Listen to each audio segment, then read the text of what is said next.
Being a black hipster with swag in SF is getting a little stale. In my final year at SFSU, everything is running together. The general thrill of being, done with college has left me, and the excitement of finally being done is also overdrawn. Doesn't really invoke any positive feelings. I'm barely passing my major, and I'm just so ready to fade into the ambiguity of adulting. There is nothing spicy about 24-year-old me. Except I'm in my weed girl phase. Weed was something I was growing to love. My creativity spiked, my awareness was so aware. The colors were coloring, the sounds were vibing. It was a blended experience where me, myself, and my 100 other personalities could all come together and commune. The best part is that I've been getting into writing and collaging while high, and the results were amazing. I land on my favorite Janae Aiko album and break off half a peanut butter weed cookie and chill. My roommate Jackie is rushing around and the smell of her perfume is drifting into my room. My creativity is flowing and the smooth sounds of Janae are now becoming commingled with power R&B ballads by Beyonce. She's definitely headed for a good time. We met the year before when we got assigned to the same living space. The dorm life took a toll on all of us, and when we were apartment hunting to go our separate ways, it was proving a difficult task, so we teamed up. We found a little house in Daly City, and the rest was history. We had each other's backs as best we could. She put me onto some cool shit, and I would surprise her with my dark humor. She inspired me not to give up on finding who I really was and embracing it. She always knew who she was, and that was the one thing I admired most about her. We had a good bond for complete strangers, having faith that the other wasn't a murderer. Not really feeling the cookie yet, a brilliant idea. Smoke more weed. And now I'm writing more freely. 2 poems and 1 collage later, I emerge from my bedroom reeking of weed and self-love, ravenous, feral, and in need of some hydration, just singing. My bedroom door opens directly into our living area. So no time to notice company, collect myself, or anything. What you see, smell, and hear is what you get. Oh, and there's a random girl sitting on our couch. Hey. I'm immediately self-conscious because I didn't know Jackie had friends sitting on the couch. I'm a little more high than I thought, and I just appeared from behind my door mid-personal concert. I'm a model roomie. The random girl had long, straight blonde hair and blue eyes, and her dress looked like classic, but very on brand for the hipster phase, ripping and running through SF. She smiled at me softly and nodded in acceptance, and then turned and looked at me as I poked my head into Jackie's room. Hey, Jax, what are you and your friend getting up to tonight? The random girl is just watching me, smiling, not saying anything, and Jackie answers back a little confused. What friend? I'm getting ready to head out to meet up with friends. I look back at the couch, and the random girl is still looking at me, smiling. Your friend, on the couch here. I motion to the living room, and Jackie peeks out and says, Nat, there's no one there. The random girl is gone. Well, shit, what the fuck was that? Jackie gives me one of those looks like, girl, are you okay? And I laughed back and was like, whoo, you passed that test.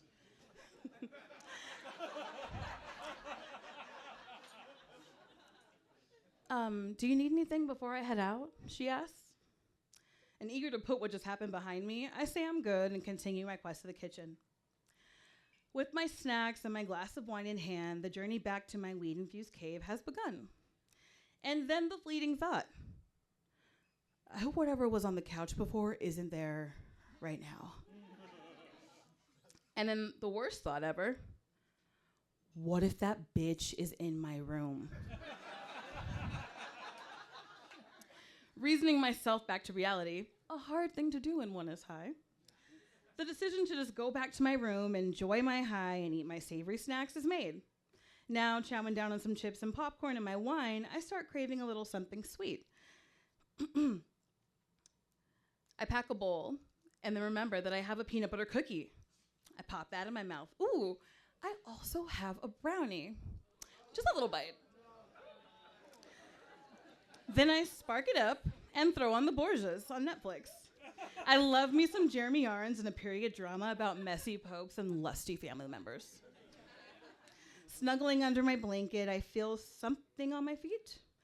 It feels like a wet nose, like a small creature. Smaller than a cat and a dog, like rodent size. Oh, it's just my foot. Girl, we are high. I repositioned myself, feet apart, so that won't happen again. The scene I'm watching has these velvety tapestries, and they look so inviting. Oh shit, is my tablet 3D capable? I swear I could reach out and take these curtains. What the fuck is touching my feet? I look down. Little bubbles like rodent size just start to form. There are fucking mice in my bed. I throw my tablet, the blankets are on the ground, and I start trying to trap these things in my bed. Oh, there's nothing there. I pick up my tablet, I turn it off, and while making my bed, the various personalities and I unanimously agree we're not getting in that mice-infested bed anymore. The next best thing to do is to put on a movie on my non-3D capable TV. Something I know verbatim. No surprises. Something purely predictable. Inception. Oh, yes. A little Leo, a little Joseph, a little Tom, and oh my God, that French lady is crazy. Oh, fuck, she's looking right at me. Does she just look right at me? I panic and turn off Inception. It's time I admit to myself and the other voices in my head that I am fucking high as shit. I need to calm the fuck down. Then the calmest person I know enters the high person chat, my brother Neil.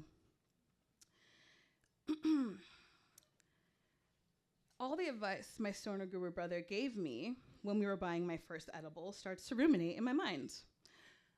All right, Nat. This is your first time with edibles. Whatever you do not eat the brownie in one sitting. You will get too high. Also, same for the cookie. Just pace yourself. They're all really strong. I breathe because I'm super confident I followed the first batch of instructions. And then I see the empty wrapper on the floor. Fuck me. I ate the whole cookie and a piece of the brownie. The higher spiral just starts all over again. And then I remember some more sage advice from Neil. If you ever get too high, just drink some water. And whatever you do not look in the mirror. I start to freak out. Shit, man. I'm having a heart attack. Oh, God, I'm fucking dying. I fall back on my bed. My chest is pounding out of control. My mouth is dry. I'm crying. This is how I die, ruining weed for everybody. Oh, my God. My ears are hot. My breath is short. I'm accepting my fate. An ambulance is coming. Heavy footsteps are going up the stairs to my front door. I hear people yelling, "We're losing her." I hear a woman crying. I don't recognize this voice. And my front door slams shut. The sound brings me to the painful realization, I am dead. Tiptoeing to my door, I peek outside into the afterlife. It looks a lot like my house, except it's dark and there's one light at the end of the hallway. The light at the end of the tunnel. I can't go there. I am not ready to go yet. I slam the door. Hyperventilating, I look at my reflection in the mirror. I am crying, and the other face is smirking back at me. A blood-curdling scream escapes my mouth, and I make a run for the bedroom door. I have a spirit in the reflection, and the end of the road in the kitchen. There is no escape. I collapsed on the floor with my door wide open, hysterical. Hey, Nat? I look up. Hey, are you okay? Holy shit, you can see me? She looks me dead in the face and is like, yes, bitch, I can see you are having a psychotic breakdown. What is going on? I tell her everything. The ghost I saw before she left, the mice in my bed, the cardiac arrest death, the smirking face in my fucking mirror. And she laughs in a very kind way. She tells me the ambulance was a neighbor's. Someone went into cardiac arrest. She left the kitchen light on because she knew that I was awake and would probably need, some water at some point. She also knew I was afraid of the dark, so that was supposed to help me there. Not realizing how high I was, and after hearing my story, she realized in hindsight that was probably not a good idea. Do you want a hug? Yes, please. That way I know this wasn't the first conversation I had with a ghost and that I'm still alive. I'm straight sobbing in this girl's arms.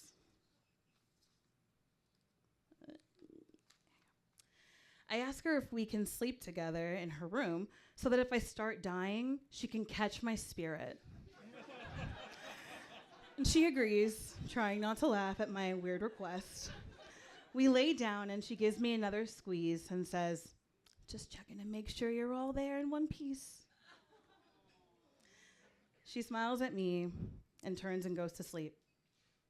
The moon is coming in through her skylight, and I was grateful. It was like a natural nightlight. I close my eyes and I start to drift off. And then I feel this breath on my face. Now I'm laying on my back and Jackie is turned to her side away from me. So who's breathing on me?